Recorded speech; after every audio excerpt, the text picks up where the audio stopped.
Hello guys, so this is chapter 12, electron configuration, and there is a video you're supposed to watch before you start the lesson called What is Inside an Atom, and it is Professor Tiddlybit. He is adorable, is he not? If you've already watched it, if you haven't, stop the video, go watch it, answer the 9 questions. They will be on your test. It's very important that you know this information before we move forward. It gives clarity to what we're doing here in lesson 12. So, I assume you have watched the lesson. And now we are going to get into this electron configuration. Now, your lesson's going to kind of look like your vocabulary. It's going to ask you questions about what the discoveries of the scientists made. It's going to talk about these components that they discovered. And you remember in the video where he talked about the electron cloud? They're called orbitals, and this is what they look like, okay, under the microscope. But in order for them to make it easier to take apart the atom and explain the atom, they came up with these charts. So I don't want you to get confused between the two. This is the chart that explains this. And this is the numerical chart that's going to explain all of this. Okay? So we're going to get started. When I had to relearn this, the best way I did, and this, ignore this 20 minutes. This was what I was trying to do for class last week. I went through and I filled out the directions for the electron configurations. So the s orbitals are always filled in first. And that's what this last paragraph says, okay? And then the p orbitals are all filled in groups of 3. And then the 2p, the 3p, and the 4p all have the same energy. The d orbitals, which are these, always come in groups of 5. Now, what all this means is if you look at this chart, say you have helium. We're going to go ahead and start with helium, right? So helium has 2 protons and 2 electrons, which are stated here. And in this chart over here, that's the first orbital and the the first electron and the second electron. Now, if we just did hydrogen,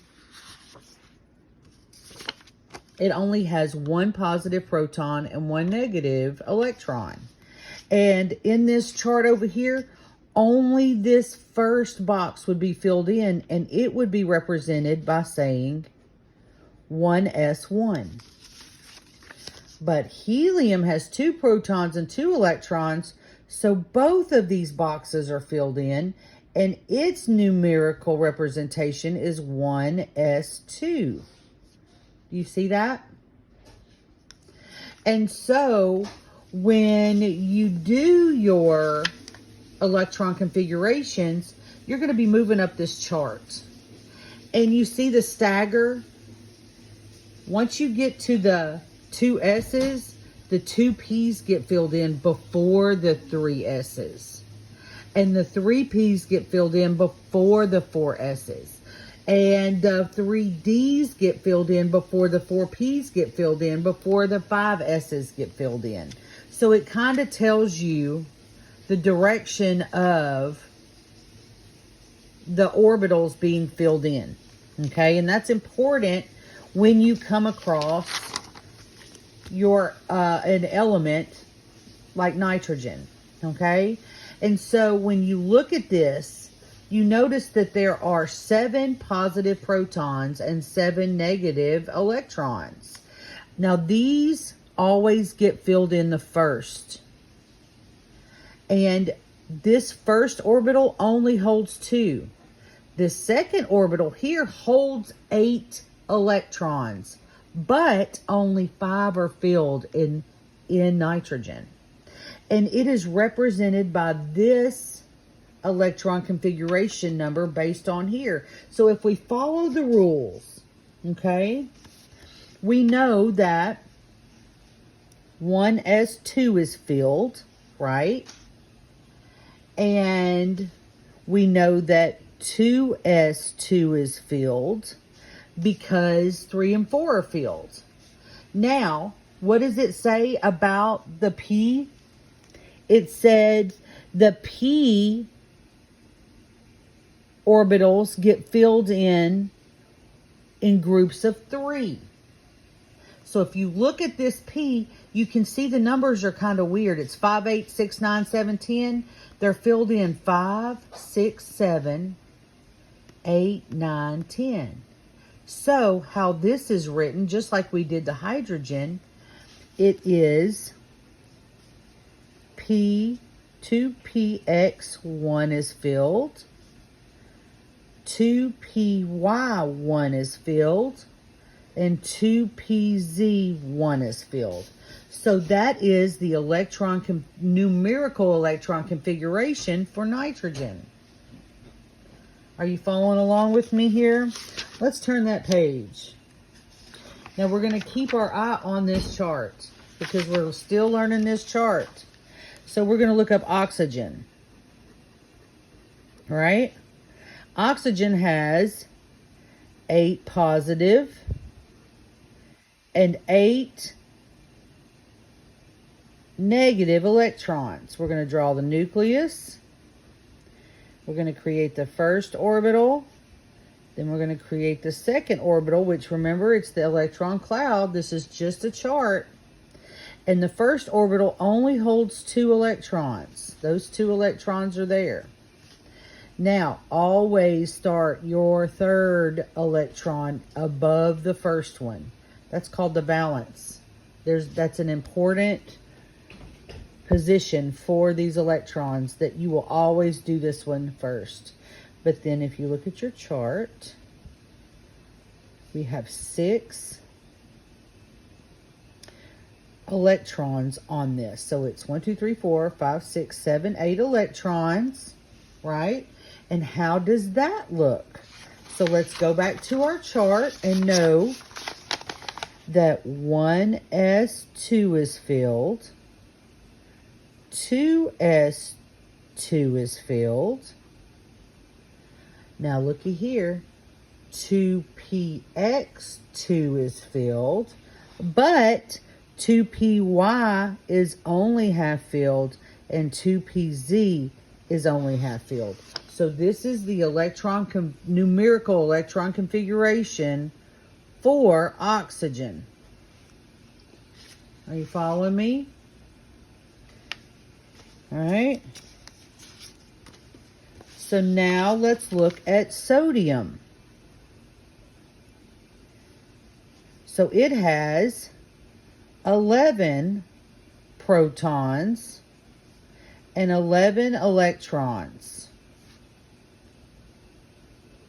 Now, we're not going to be really talking about the neutrons as much in these lessons. The neutrons do play an important part, but during these first few lessons, the neutrons aren't the most important part. They are because they're holding the the protons in the nucleus, but we're not counting them in the electron configuration. We're only talking about the electrons. So that's why neutrons aren't playing a part in this explanation. Now, they're shown in these charts in the book, but they really don't make any difference when we're going through and learning the electron configuration. So we have 11 positive, right? That first orbital holds the first and second place settings. Now listen to this. Only 8 electrons can fit on this orbital. So we're going to go, and we always start here. 1, 2, 3, 4, 5, 6, 7, 8. Now this is all filled. You cannot put any more electrons on this, which gives a total of 10. Now that third orbital, you'll put that electron right up top, so it makes that line, right? And we're going to figure out with our chart what that looks like. So we know that the 1s2 is filled, right? And we can go all the way to 10. So everything will have a a product of 2. So we're going to go 1s2, 2s2, 2px2, 2py2, 2pz2. Then we're going to move up to the 3s1. This is the numerical representation of sodium. Okay? Are you following me? Now, if you have any questions after this explanation, text me. I want to know you're having problems so that I can help you better understand what you're learning. Now, I would go ahead and do different ones if you want. There's 3 questions on your lesson that are going to be asking about this. Make sure that you sit down and write this out like I've showed you, because it helps out. And if you're not sure about the rules, write them down. The book doesn't specify it like this. Do you see how I've written them down? I wrote them down like I was going to explain them to you. Okay, but we didn't have time Thursday to explain it. So that's what this 20 minutes is for. I said I got 20 minutes to explain it, which I didn't. So write out these explanations. Here it is here. If you want to copy mine, you can copy mine. Hit pause and look at it. And make sure you watch that video first. So this lesson's not going to be very difficult. It's not as difficult as the math. And there you go. Enjoy yourself. This is the fun stuff.